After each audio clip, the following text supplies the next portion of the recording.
y'all, it's Erin. It's that time again. Fitness Q&A video. The first question comes from Dan. He asks, should you schedule in rest days as in fixed or just listen to your body?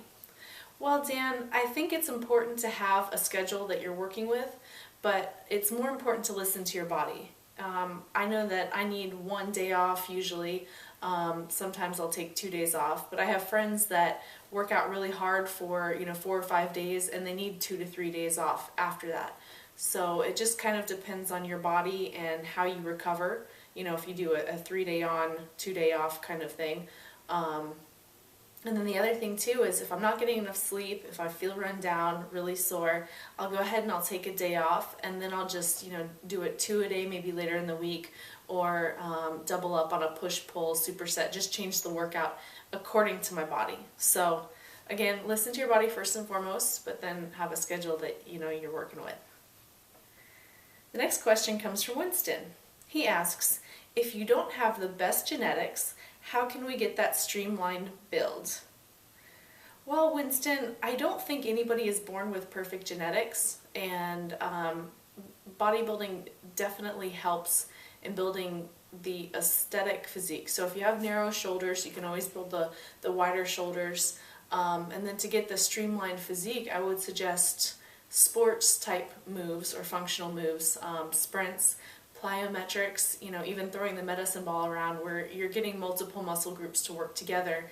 And when the muscle groups work together, they flow together aesthetically. The other thing would be lots of compound movements.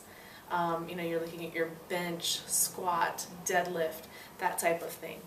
So hopefully that helps. And you know what? I'll post a picture from when I first started till now, and it's taken me a little over 10 years, but building a streamlined physique that flows together does take time, but it's definitely worth it.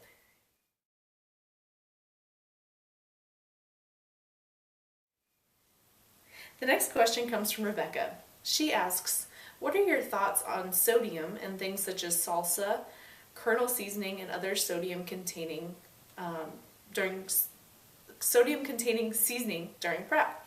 Do you watch the amount of sodium intake in your diet? If so, why or why not? Well, Rebecca, I definitely use Mrs. Dash, and I salt everything. I don't typically watch my sodium intake because I am outside. I do sweat in the gym, and I don't typically worry about sodium intake until a few days out from a show. So, and I have friends that do like Mrs. Dash 6 weeks out and they cut out all sodium, but the problem with that is when it comes time to manipulate your water and your salt and your carbs and all of that, if you've already taken your sodium out of your diet, then there's nothing really to pull that water out of the muscle. So that's why I don't watch my sodium intake, really at all until a few days out. The next question comes from Christine. She asks, as an athlete, have you ever had muscle injury that took a while to heal, and what were your methods to recover?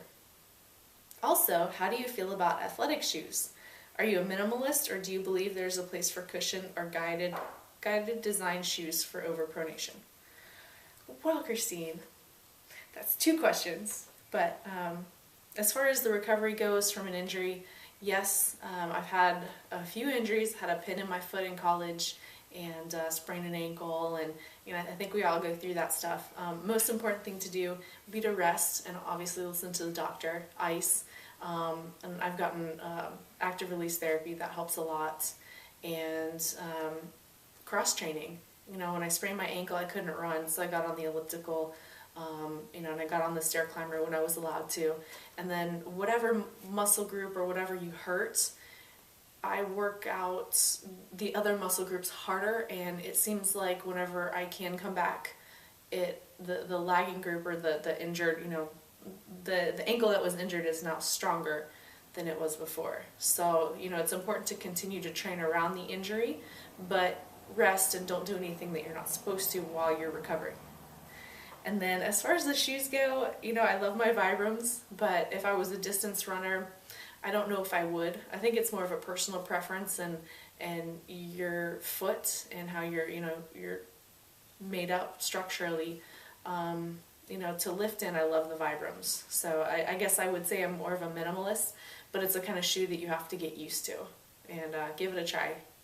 I know it looks silly.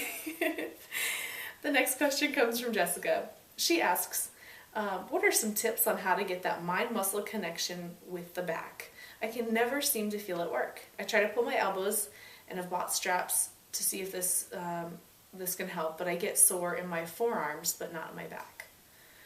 Well, Jessica, the thing that really helped me was I went to Walmart and I got one of those full-length mirrors, and I set it up in my bathroom to where I could see my back.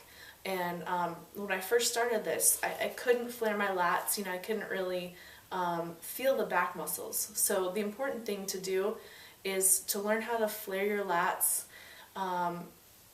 squeeze back like you're doing a row, and look in the mirror and see what muscles are working. And as you're seeing those muscles work in the mirror, you can get an idea as to what it looks like in the gym. So really perfect that in the bathroom first, as silly as it sounds, and then go to the gym. And what I do is I just go really slowly, and I can visualize each muscle working. Unilateral work helps too, because you only have to focus on one side at one time.